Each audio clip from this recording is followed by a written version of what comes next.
ఇప్పుడు ఈ రాక్షసత్వము అటువంటి లక్షణములు పొందినవాడు ఏం చేస్తాడో అదే హిరణ్యకశిపుడు చేశాడు భాగవతం. దేవతలను పదవీ భ్రష్టుల్ని చేశాడు, అందరినీ తనకి వశవర్తుల్ని చేసుకున్నాడు, యజ్ఞయాగాది క్రతువులు చేసి దేవతలకు హవిస్సు ఇవ్వడానికి వీల్లేదన్నాడు, తానే హవిస్సు పొందాడు. అయితే విచిత్రమైన విషయం ఏమిటంటే ఇంతటి భయంకరమైనటువంటి రాక్షసుడి కడుపున ప్రహ్లాదుడు జన్మించాడు. అన్నీ నావిగా అనుభవించాలనుకునేవాడు హిరణ్యకశిపుడు. పరుల యొక్క హ్లాదము అంటే ఇతరులు సంతోషిస్తే తాను సంతోషించేవాడు ప్రహ్లాదుడు. ఎలా కుదురుతుంది రెండిటికి? ఒకటి రాక్షస బుద్ధి, ఒకటి పరమ భక్తుడికి ఉండేటటువంటి లక్షణం. అంటే రాక్షస వంశము అనగానే అందులో కేవలము రాక్షసులే ఉంటారు అని నిర్ణయించడం కూడా సాధ్యం కాదు. అటువంటి రాక్షస వంశంలో అంత గొప్ప భక్తుడైనటువంటి ప్రహ్లాదుడు జన్మించాడు. ఈశ్వరుడు సంకల్పం చేస్తే ఎక్కడ ఏదైనా జరగచ్చు. ఆ పుట్టిన పిల్లవాడు 5 సంవత్సరముల వయసు వచ్చినప్పుడు కదూ ఆయన గుణములు ప్రకటనమవుతాయి. అప్పటి వరకు ఎవరైనా ఇంకా శైశవంలో ఉంటారు, వాళ్ళ లక్షణం ఏమిటో బయటికి తెలియదు, వాళ్ళ బుద్ధి ఎట్లా ఉంటుంది అన్నది అంత బాగా తెలియదు. 5 సంవత్సరముల వయసు వచ్చేటప్పటికీ ప్రహ్లాదుడి యొక్క గుణములు ప్రకటనము కావడం మొదలయ్యాయి. ఎక్కడుండగా? అది భాగవతంలో ప్రధానమైన ప్రశ్న. పుట్టినది చూస్తే హిరణ్యకశిపుడి కడుపున పుట్టాడు, పెరుగుతున్నది చూస్తే రాక్షసుల మధ్యలో పెరుగుతున్నాడు. బోధ చూస్తే కేవలము రాక్షస నీతి మాత్రమే బోధింపబడుతుంది తప్ప భగవద్భక్తికి స్థానం లేదు. అటువంటి చోట జన్మతః గొప్ప గుణములను పొందాడు. మరి ఇంత గొప్ప గుణములు పుట్టుక చేత ఉన్నా అవి చుట్టూ ఉన్న వాతావరణంలో నశించిపోయే అవకాశం ఉంటుంది. అట్లా నశించిపోకుండా మంచి గుణములు ప్రహ్లాదుని ఎందుకు ఉండిపోయాయి అంటే భాగవతంలో చాలా గంభీరమైన విషయాన్ని ప్రస్తావన చేశారు. ప్రహ్లాదుడికి అంత గొప్ప గుణములు పుట్టుకతో ఏర్పడడానికి, పుట్టుకతో వచ్చిన గుణాలు మధ్యలో మాసిపోకుండా అట్లాగే నిలబడడానికి కారణం గత జన్మలలో ప్రహ్లాదుడి యొక్క సత్సంగం. సత్పురుషులతో సహవాసం చేశాడు. సత్పురుష సహవాసము ఎంత గొప్ప శక్తినిస్తుంది అంటే తరువాతి జన్మలో రాక్షస వంశంలో పుట్టిన రాక్షసుడి కడుపున పుట్టిన చిట్ట చివరికి చుట్టూ రాక్షసులుండి వాళ్ళ మధ్యలో తానున్నా చేసే పనులన్నీ అందరూ చేస్తున్నవి ఇతరులను పీడించడమే అయినా తాను మాత్రం వాటిని నిరసించలేదు. మీరు ఎందుకు ఇలా ఉంటారు అని వాళ్ళని ద్వేషించలేదు. ఇది ప్రహ్లాదుడితో బాగా గమనించవలసిన విషయం. నృసింహ వైభవంలో అత్యంత ప్రధానమైనటువంటి విశేషం. ఆయన మీరు ఇలా ఉండకూడదు, మీరు ఇలా ఎందుకుంటున్నారు, మీరందరూ పనికి మాలిన వారు, మీ అందరూ నశించిపోతారు, ఇటువంటి మాటలు ప్రహ్లాదుడు ఎక్కడ అనలేదు.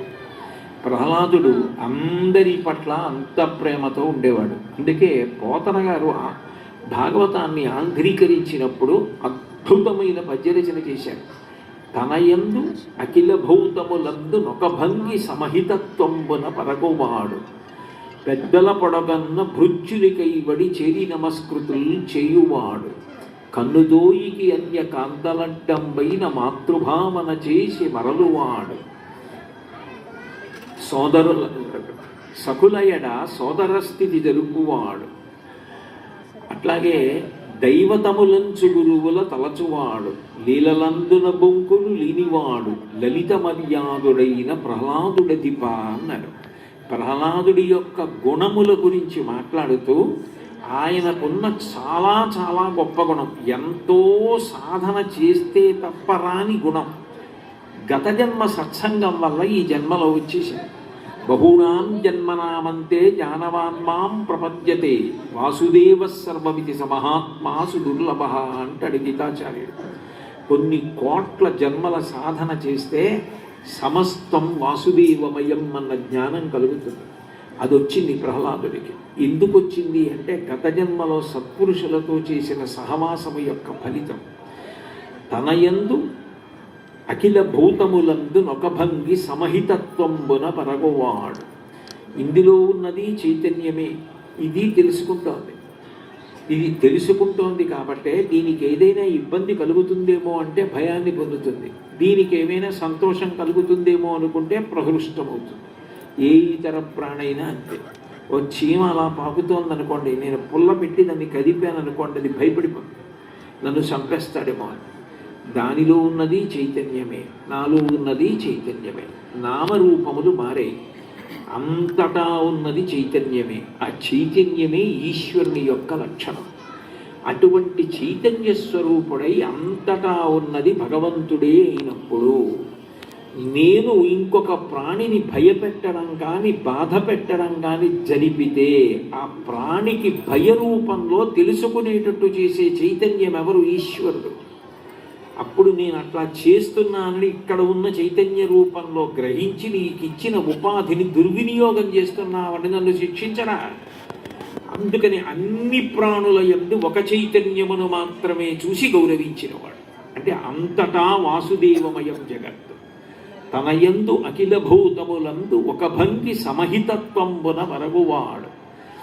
పెద్దల పొడగన్న భృత్యుని కైవడి చేరి నమస్కృతులు చేయువాడు. ఇంత జ్ఞానం కలిగిన వాడు పెద్దలు ఎవరైనా కనపడితే భృత్యుడు సేవకుడు ఎట్లా నమస్కారం చేస్తాడో అట్లా నమస్కారం చేస్తాడు. నిలబడి నమస్కారం చేయడం కాదు, అంత వంగి నమస్కారం చేస్తాట. అంటే వంగడం ఎందుకు అంటే మీ ముందు వంగిపోయిన వాణ్ణి నేను, ఎంత కింద పడిపోవాలో అంత పడిపోయిన వాణ్ణి నేను. ఎవరో పెద్దలు వచ్చారు, మా గురువు గారు వచ్చారు అనుకోండి, నేను ఇలా పడిపోయి నమస్కారం చేశాను అనుకోండి, ప్రణిపాతం అంటారు. నమస్కారం చేశాను అనుకోండి, దాని అర్థం ఏమిటంటే గురువుగారు ఇంకెంతకన్నా కింద పడడానికి లేదు, ఎంత కింద పడిపోవాలో అంత కింద పడిపోయిన వాడిని నేను, నిలబడ్డవారు మీరు, నా కోసం మీరు వంగాలి, నా భుజములు పట్టుకుని పైకెత్తాలి, నన్ను ఉద్ధరించాలి అని అడగడం, అట్లా పడిపోవడం. అట్లా పెద్దల పడగొన్న భృత్యుని కైవడి చేరి నమస్కృతులు చెయ్యువాడు. ఇక తల్లిదండ్రుల భంగి దీనవత్సలతను చెయ్యువాడు. దీనులు కనపడితే ఏదో ఎంత ప్రేమతోటో అటువంటి దైన్యం, అంటే వాళ్ళ లేమి చేత వాళ్ళు దేనికైనా బాధపడుతుంటే, అయ్యో వాళ్ళంత బాధపడుతున్నారు, నా వలన ఆ బాధ వాళ్ళకి తీరాలని, వాళ్ళ దైన్యం పోవాలని అంత ప్రయత్నం చేస్తాట. కన్నుదోయికి అన్య కాంతలడ్డంబైన మాతృభావన చేసి మరలువాడు. మన శాస్త్రానికి ఒక గౌరవం ఉంది. మన శాస్త్రానికి ఉన్న గొప్పతనం ఏమిటంటే సమస్య చెప్పి ఊరుకోదు, లేదా నువ్వు ఇట్లా ఉండాలి సుమా అని చెప్పి ఊరుకోదు. నువ్వు కామమునకు వశపడకు అని చెప్పారనుకోండి, అది సాధ్యం కాదు. ఎందుకనంటే కామమునకు నేను వశపడకుండా ఉండాలి అంటే కామాన్ని నేను పట్టుకోకుండా ఉండాలి. కామాన్ని నేను కాదు పట్టుకోనిది, కామం నన్ను పట్టుకుంది. నన్ను పట్టుకున్న కామం నన్ను వదిలిపెట్టాలంటే ఆ కామము ఏ భావన వలన విడిచిపెట్టేస్తుందో ఆ భావన నేను పొందాలి. ఉదాహరణకి ఓ జలగ పట్టుకుందనుకోండి నన్ను, నేను ఆ జలగని పట్టుకుని విడిపించుకుందామని లాగే ప్రయత్నం చేశాను అనుకోండి, జలగ సాగుతుంది తప్ప వదలదు, రక్తం తాగుతూ ఉంటుంది. జలగ వదిలిపెట్టేయాలనుకోండి, నేను కొంచెం ముగ్గు తెచ్చి జలగ పట్టుకున్న చోట నోటి దగ్గర వేశాను అనుకోండి, వెంటనే జలగ వదిలిపెట్టి కింద పడిపోతుంది. జలగకి ఏది అసహ్యమో అది జలగ నోటి దగ్గర వేస్తే జలగ వదులుతుంది. కామము మనని వదిలేయాలంటే ఏ స్త్రీ భావన చేత నువ్వు కామము పొందావో ఆ స్త్రీ భావన యందు మాతృభావన కల్పించుకో. నేను ఏ తల్లి, ఏ జగన్మాత, ఏ అమ్మవారు, ఏ లక్ష్మీదేవిని దేవాలయంలో చూశానో ఆ లక్ష్మీదేవి, ఒరే నువ్వు లోపలికి వచ్చి నన్ను దర్శనం చేశావు, నేను నీ యందు ప్రేమతో నా కొడుకుగా భావించి నేను అనేక ముఖాలతో నీ ఎదురుగుండా కూర్చుని నీకేం రాకపోయినా నువ్వు చెప్పింది వింటాను, విని నిన్ను ఆశీర్వదిస్తానని నా తల్లి లక్ష్మీదేవి ఇన్ని ముఖాలతో ఇంతమంది స్త్రీలుగా వచ్చి సభలో కూర్చుందని నేను భావన చేశాననుకోండి, నా మనసు అపవిత్రమైన భావన పొందదు. అందుకని కన్నుదోయికి అన్యకాంతలడ్డంబైన మాతృభావన చేసి మరలువాడు. అందుకే పరద్రవ్యానిలోష్టవత్ ఇతరుల యొక్క సొమ్ము బెడ్డ ముక్క అనుకో, నీకు ఎన్నో బెడ్డలు కనపడతాయి, అన్నీ ఏరు పెడతావా? ఇతరుల సొమ్ము నాకు బెడ్డ ముక్కతో సమానం. అట్లాగే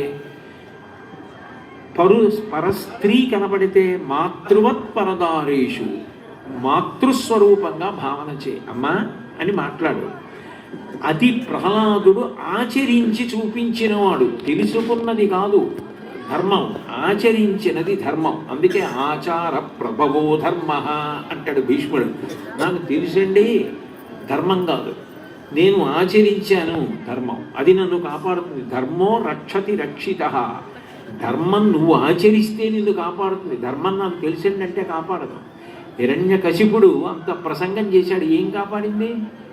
రాముడిని ఎందుకు కాపాడింది ధర్మం? రాముడు ధర్మాత్ముడు కనుక ఆచరించాడు కాబట్టి. ఆచరించి చూపించిన వాడు ప్రహ్లాదుడు. రాక్షసుడైతే నీకెందుకు, ఇంకోటైతే నీకెందుకు? వృషద్విచిత్రతల్పయోర్భుజంగముక్తికస్రజో గరిష్టరత్నలుష్టయో సుహృద్విపక్షపక్షయో తృణారవింద చక్షుషో ప్రజామహీ మహేంద్రయో సమప్రవర్తయన్మన కదా సదాశివం భజే అంటారు. ఈశ్వరుడికి కావలసింది ఏమిటంటే ధర్మం ఒక్కటే. నువ్వు ధర్మమును పట్టుకుని ఉంటే ఆయన నీ వెంట పరిగెడతాడు. నువ్వు ధర్మం ఒక్కటి విడిచిపెట్టి ఎన్ని పట్టుకున్నా ఈశ్వరానుగ్రహమునకు పాత్రుడవు కాలేవు. ధర్మమే ప్రధానం.